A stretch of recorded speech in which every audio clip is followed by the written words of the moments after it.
I wore my boots for y'all today, so I'm conquering hell in cowboy boots. How's that? How's that? I don't care how you conquer hell, just make sure you do it. Y'all can have a seat. Thank you, praise team. Y'all are bad to the bone. I want to thank Pastors Sam and Christina for just the honor to get to stand in such a church of excellence. It speaks volumes whenever I travel all over the world, every weekend. And I come to a church like this and I'm impacted myself. I'm leaving refreshed. Y'all have done a good job. Your church speaks of your excellence and your integrity, your heart posture.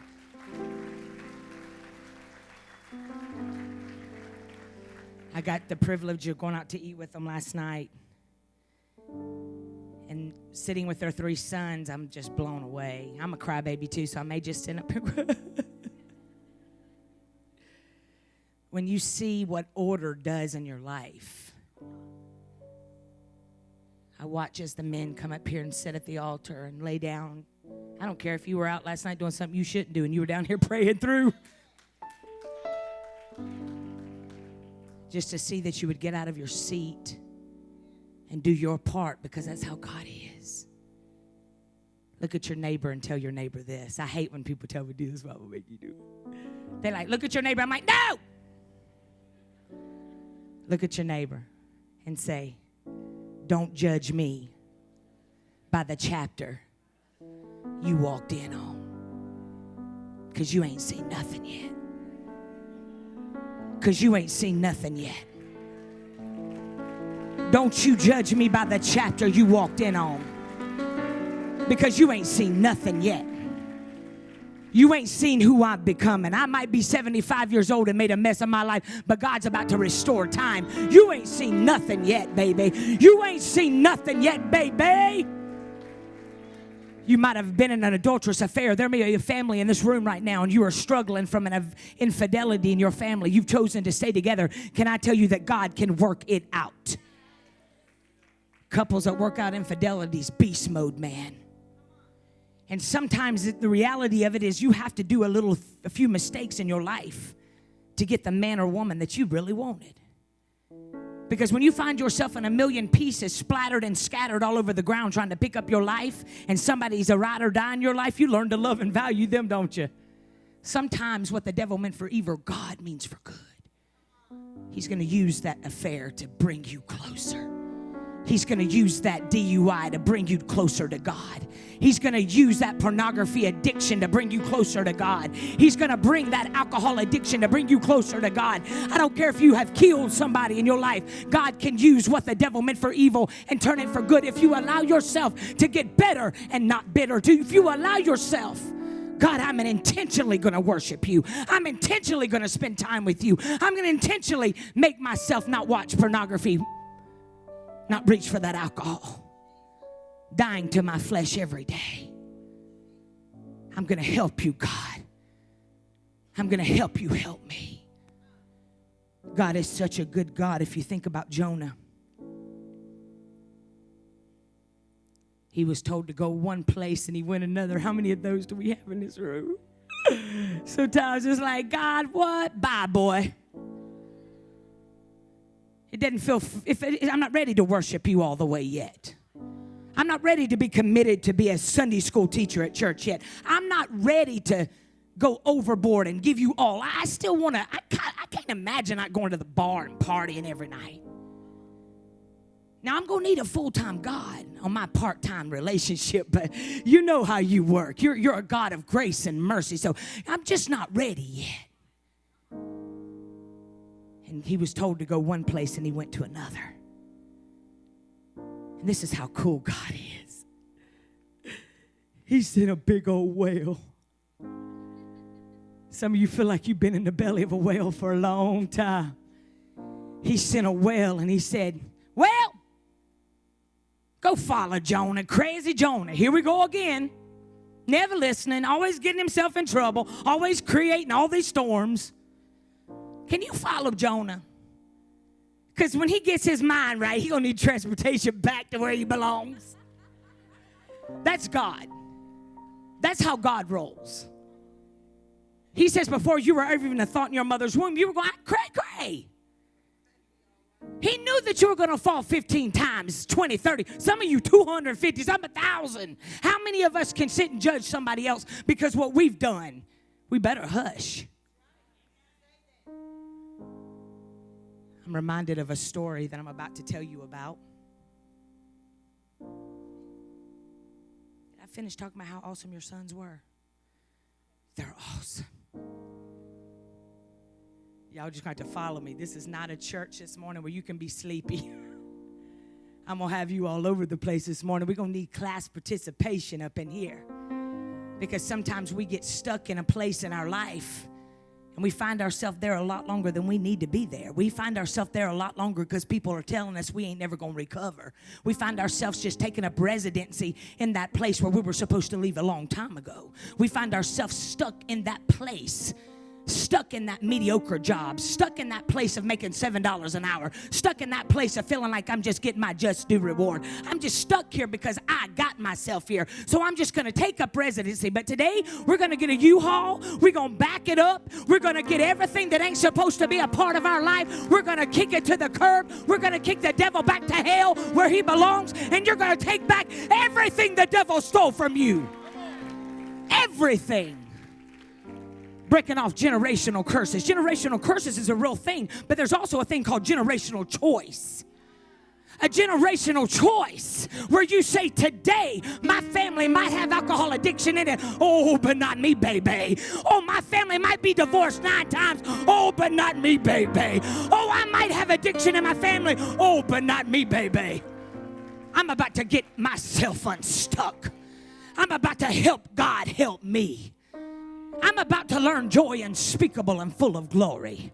I'm about to learn what it feels like when you're walking in peace in the midst of a storm. I'm about to find what it looks like whenever you serve a God that never lets you go. Never lets you go. When the world's throwing you away, God's picking you up. When the world's putting you up there on the balcony, God's saying, come get a front row seat.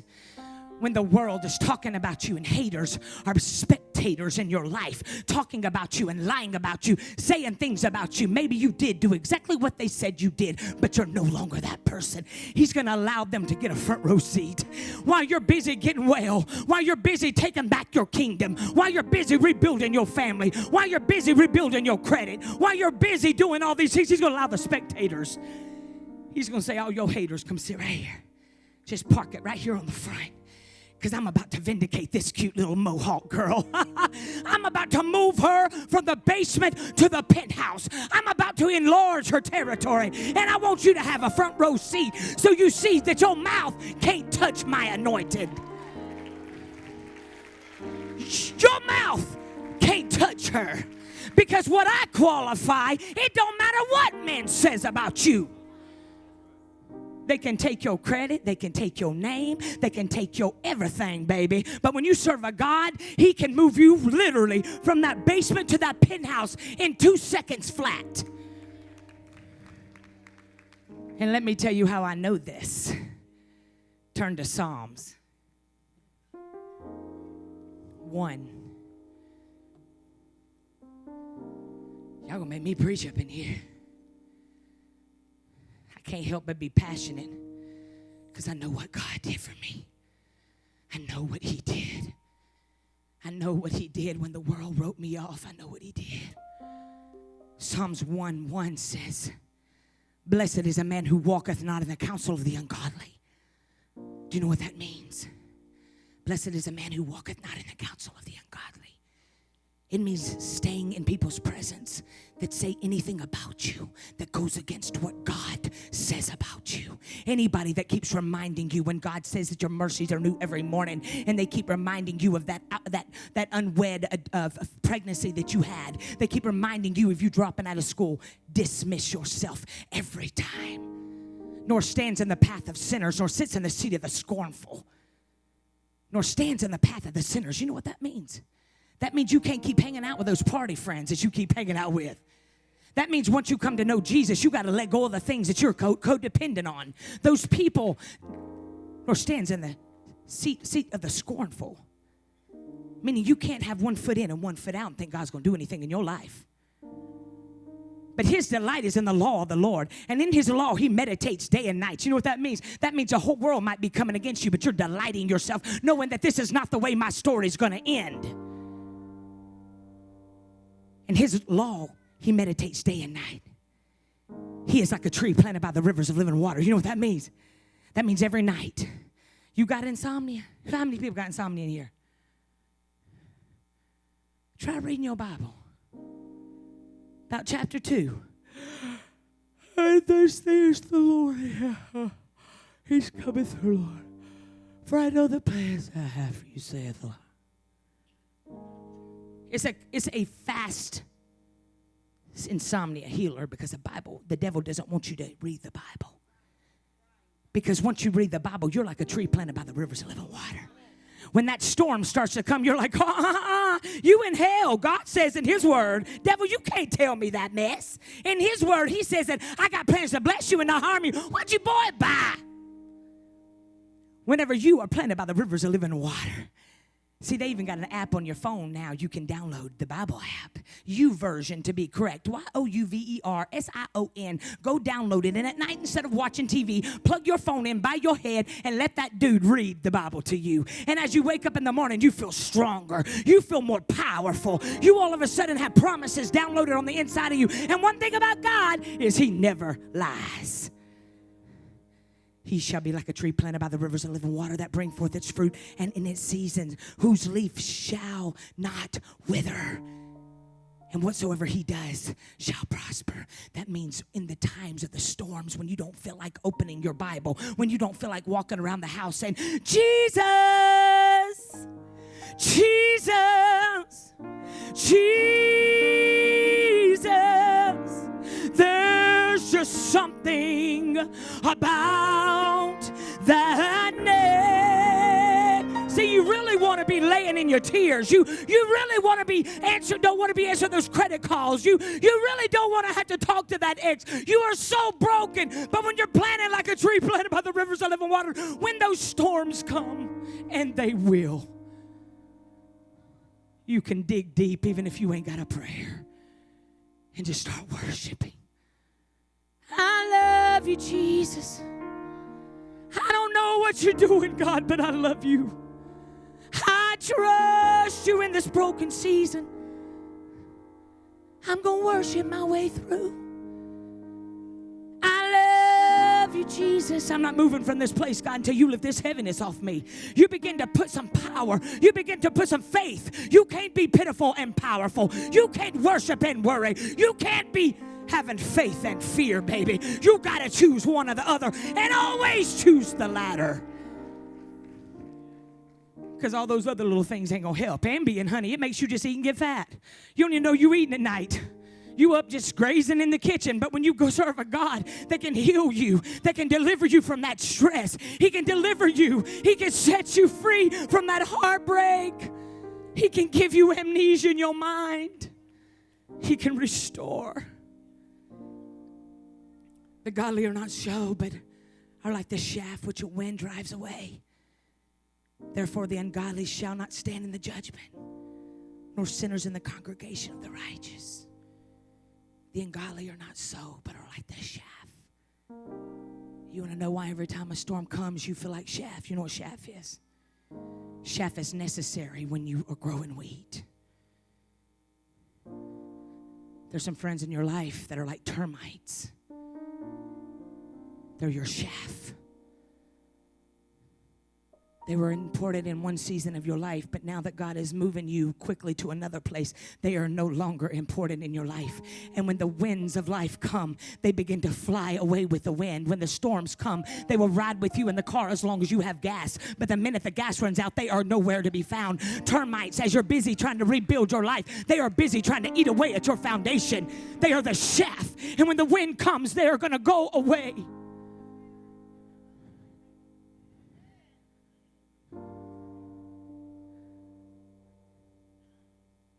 For the Lord knows the way of the righteous, but the way of the ungodly shall perish. The way of the righteous, which means you could be in an alley all by yourself, sleeping in your car, lost everything, thinking no one knows where you are. Oh, but God does. Having to start your whole life all over again. Oh, but God knows. He's numbered your tears and He's put them in a bottle. He's got plans to vindicate you. He's got plans to bring you back better than you left. He's got plans to bring you back, because the harder you fall, the higher you bounce. The harder you fall, the harder you fall, the higher you're going to bounce. But only when you decide to help God help you. Saying, God, I'm tired of reaching over here in places that don't suffice me. Things that are only temporary fixes. Grabbing addiction, alcohol and drugs, gambling your money away, trying to fill a void that your daddy didn't give you, your mama didn't give you, your ex didn't give you, because you never really had a firm foundation of who God is. How do you really know there's a God, Kim? He's an invisible God. I need somebody that whenever I'm down and hurting, they can hold me. Only a temporary fix is what that is. It's a temporary fix. Needing someone to wrap their arms around you. Single lady, you will not die without a mate. Once you come to get to that place where you're complete in Jesus Christ, is when only He will bring the one into your life. How do you really know there's a God? Because in every verse that I used to hold on to, I realized that it took my part to play. And I was so desperate, because I was so used to people walking out of my life, that I needed a sure thing.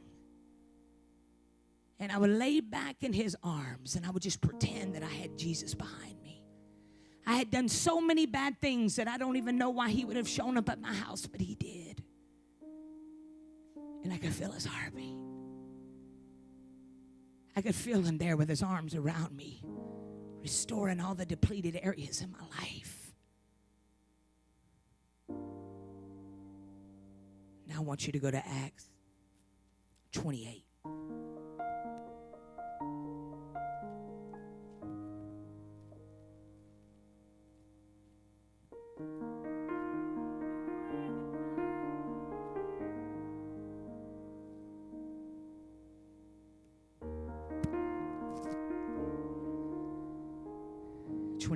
And now, when they had escaped, they then found out that the island was called Malta. And the natives showed us unusual kindness, for they kindled a fire and made us all welcome, because of the rain that was falling and because of the cold. But when Paul had gathered a bundle of sticks and laid them on the fire, a viper came because of the fire and heat and fastened on his hand. So when the natives saw the creature hanging from his hand, they said to one another, "No doubt he is a god." No doubt. See, I need my bifocals. No doubt this man is a murderer, whom though he has escaped the sea, yet justice does not allow to live. See, if y'all read y'all's Bible like I'm reading, y'all might read it. But he shook off the creature into the fire and suffered no harm. However, ain't that cool? Ain't that like people? They helping him out till they thought he was about to die. He would swell up or suddenly fall down dead. But after they had looked for a long time and saw no harm come to him, they changed their minds and said that he was a god. Let me just build this story for you. You ready? Y'all get ready. We're going to hit this thing fast. You serve a God that can change your name from Saul to Paul. And this scripture is telling you about a man that was so bad as Saul that he deserved everything he had coming to him. But he got saved, sanctified, Holy Ghost filled, water baptized. And God changed his name from Saul to Paul. That's how you can go from being the worst drug dealer on the planet And God can, over the years, restore you and give you a name back. That's why you can owe the IRS thousands and thousands and thousands of dollars, and some way God can just like move it. Maybe unfair justice happened to you. He can just hide it. That's why you got to trust who he is. And so after he came to know Jesus, there's some of you in this place that you think once you come to know Jesus that nothing is going to happen bad to you. That once you become a Christian, it's bad. And then you also have these other people that are way over here saying, every time I pray and read my Bible, something bad happens to me. Baloney! That's why the devil don't want you to do it, because he knows if you get over here and start doing what you're supposed to be doing, things are going to line up in your life. You can't help but have a blessing when you're doing what God told you to do. It ain't always the easiest thing to do, but you will always be blessed. And so because of the past sins in his life, he found himself being taken away to jail on a boat with some police officers. I'm making this a 2015 story. Y'all gonna like this story. It's the truth, but I'm just putting some of my stuff in here. And so the storm came, like Katrina. Do you remember when Katrina was coming and they were telling everybody, get in your house, grab your kids, take your suitcases, take all your belongings, get out of Katrina, get out of his way. You remember that? Everybody was running. People were in there. You couldn't get gridlock on the roads. This is how it was. So there was a 411 going around all the island, and the island said, if you stay on this island, there's a storm coming, and it's going to kill everybody on this island. No one will make it. And Paul found himself scared and talking to God, saying, God, I know I got a promise. I know I'm not ready to go, Pastor. I know that it's not my time. And they're going to make me get on this boat and take me to prison anyway. He even made an attempt to go and tell these people. He said, we can't get on that boat right now because they're telling us that anybody that gets on this water, they're going to die. Those police officers, those rent-a-cops probably. Those people are like, needing some power. They're like, oh, you getting on that boat, Bo. You getting on it. And he found himself talking to God. And God said, this is where some of you are right now. Oh, the boat will surely go down. But you won't. The boat's going to fall apart. People are going to die, but not you. I'm going to give you just a piece of a promise to hold on to. When everything in your life is going to hell, but there's something in your life that you have not met yet. You haven't met that spouse yet. They've told you got cancer and you're going to die, but that your life should not be over yet because there's still some things in your life that are supposed to come. Even when the turbulence and the rain and everything else comes, when you know your promise in God, turbulence don't affect you at all. And he found himself. The storms came and the boat started falling apart.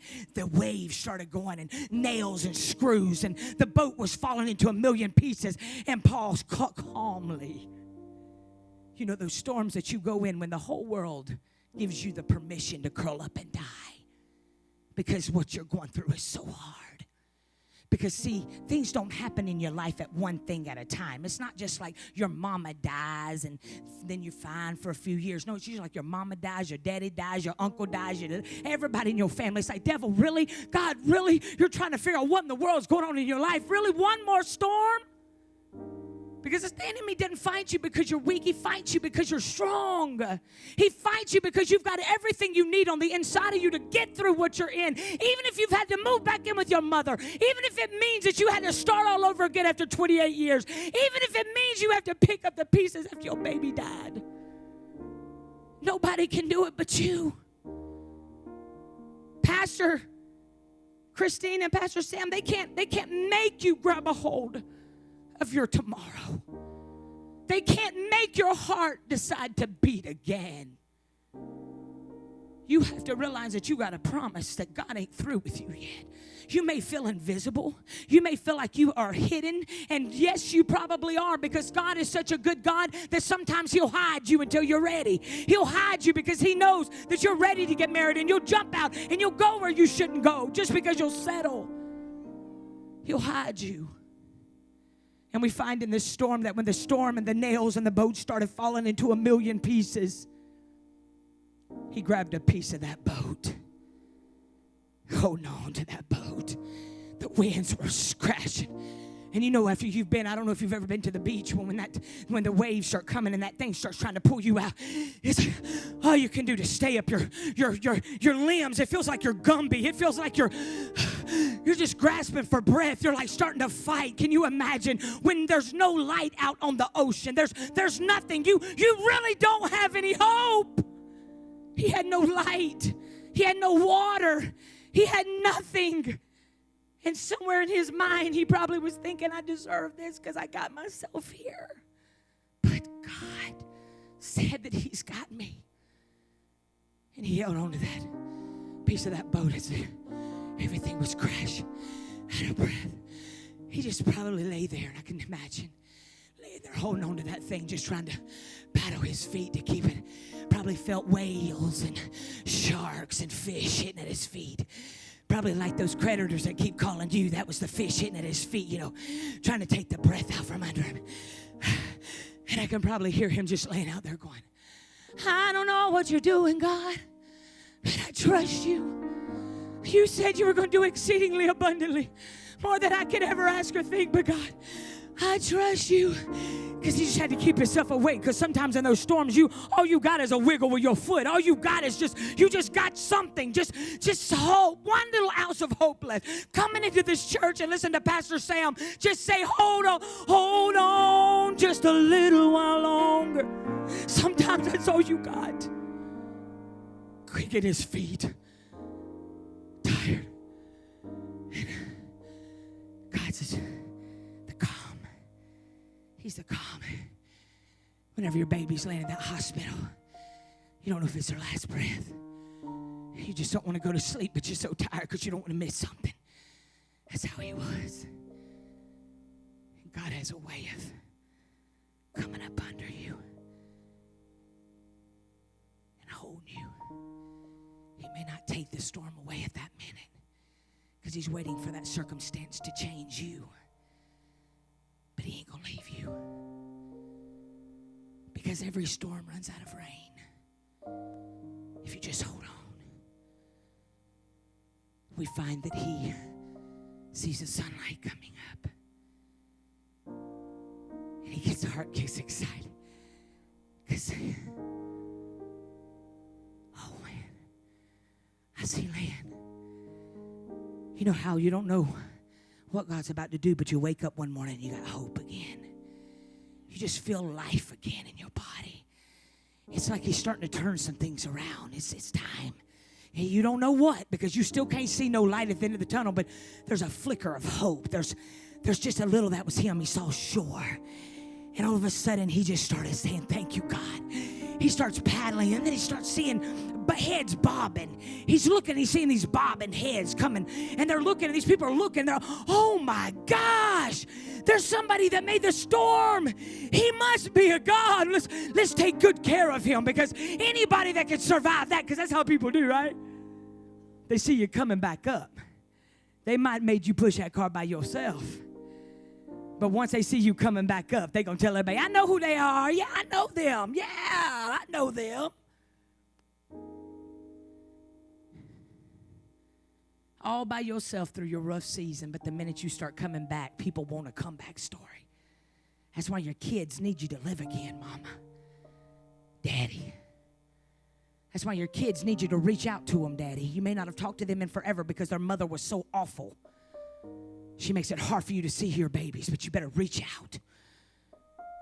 Because people want somebody to come and save them. They want a comeback story. They want to feel hope. They really want to feel hope. They may talk about you, and they may give you permission to lay down and die, but they really want your heart to beat again. They really do. And so they say, oh, he must be a God. They start pushing the sticks and getting him a fire because they know he's going to be so tired. Now, they don't know how he survived. They said nobody could survive. There was nothing out there but a bobbing head in the water. And he starts coming up off that shore. He's so tired. He's so tired. He feels like he can't move. You know what I'm talking about? When you're just tired. When you just feel like I can't get up out of bed again. I just want to give up. I don't see a break in this thing. I can't get ahead. I take 10 steps forward and I take 20 steps back. I got everything in the world. I got all the boats, all the houses, all the cars, all the money, all the fancy clothes, and I still don't have joy. Still not happy. I'm tired. I don't want to get up today and breathe again. I don't want to be the mom that has to just work myself silly. I don't want to. I don't want to go to chemotherapy today. I don't want to take radiation. It's the third time I've had a bout with cancer. I just don't want to do it. I'm tired. Maybe it's God's will for me to die. No, it's not. It's not God's will. Because when God got off of that cross, that throne, and onto that cross and stretched his arms out wide, he said, for you it is finished. He said, you are going to be healed. Your marriage is going to be restored. You will begin again. It is not God's will. Fight to your last breath. If it's God's will, I'll survive. You do everything you can to live. You fight. Nobody can make you fight. Nobody can make you live again. But you telling your heart to beat again can. Because the same power that raised Jesus from the dead lives on the inside of you.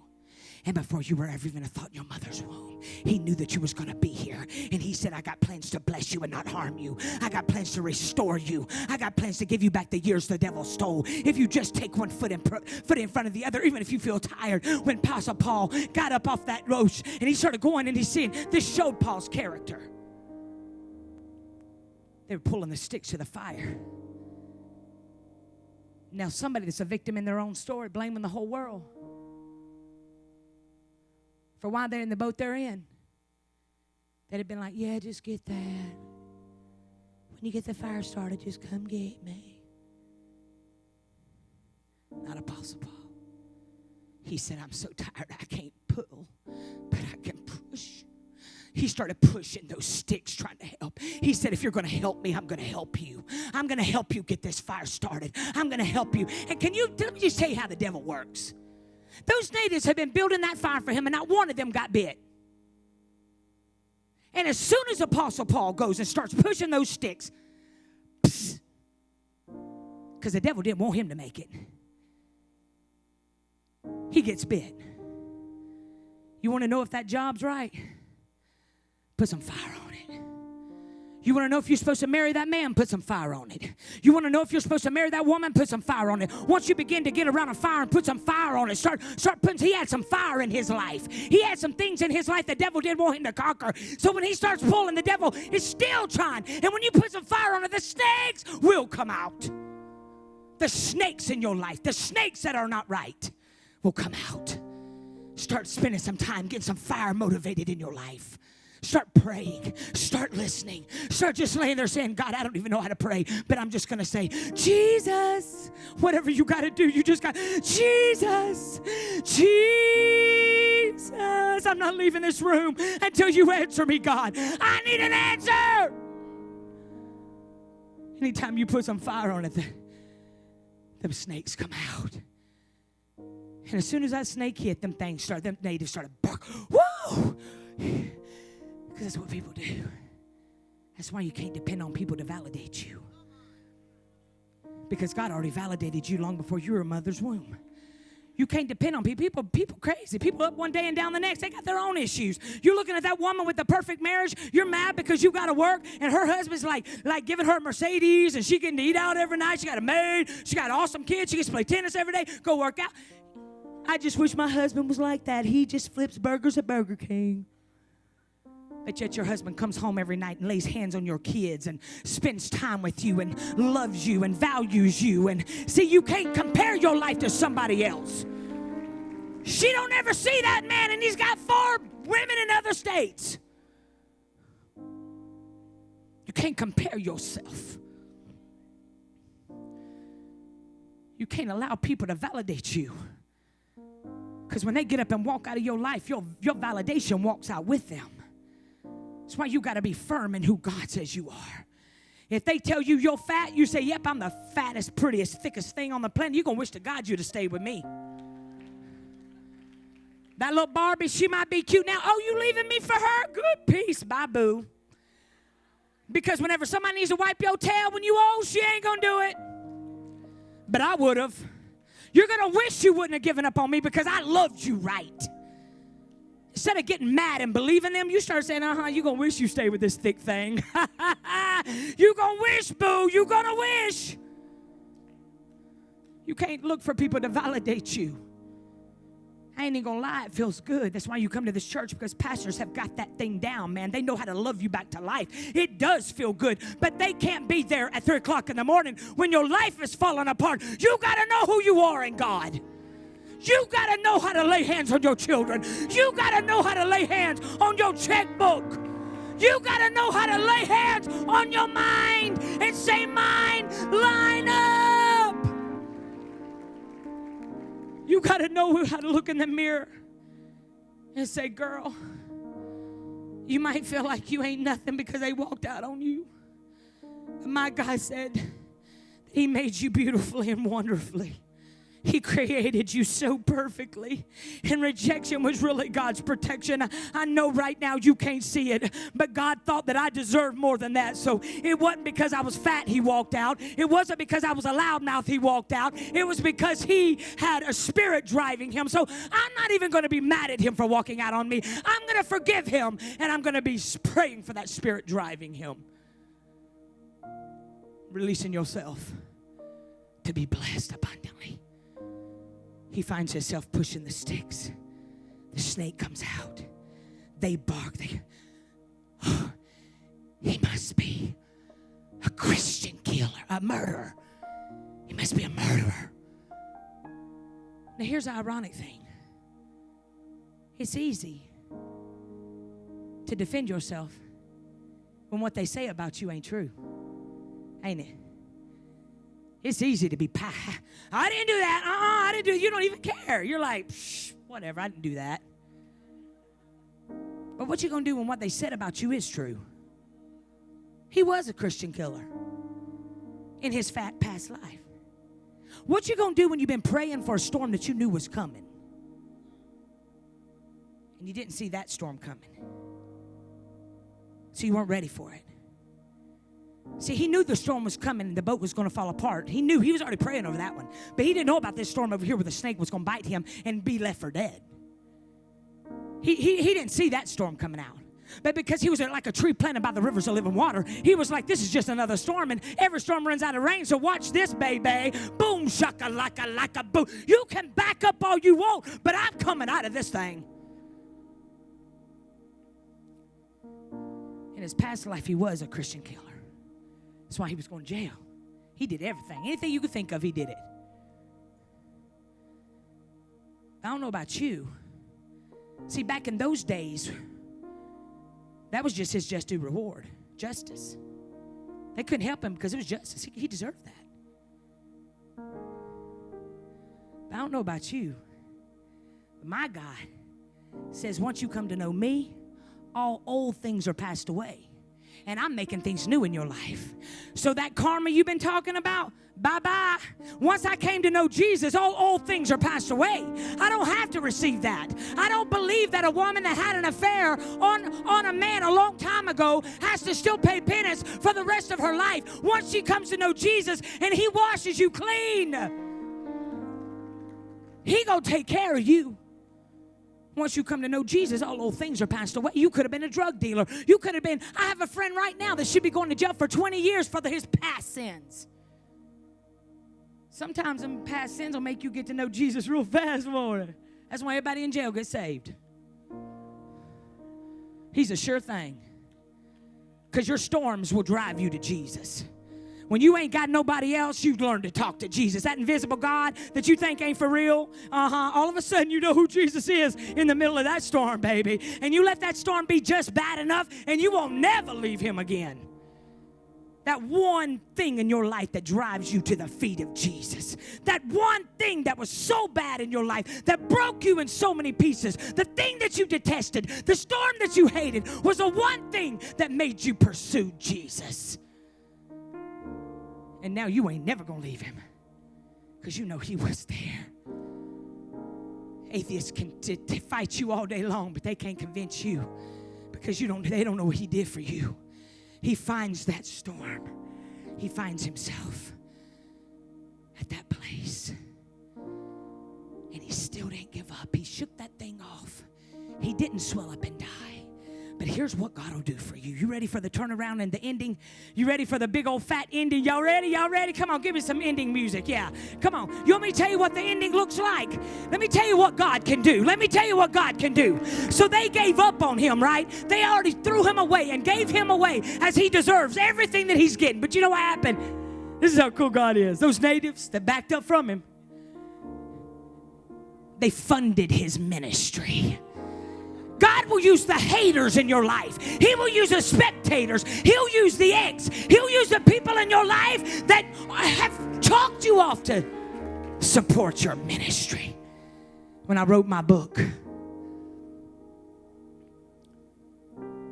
9 years ago, I found myself lost everything.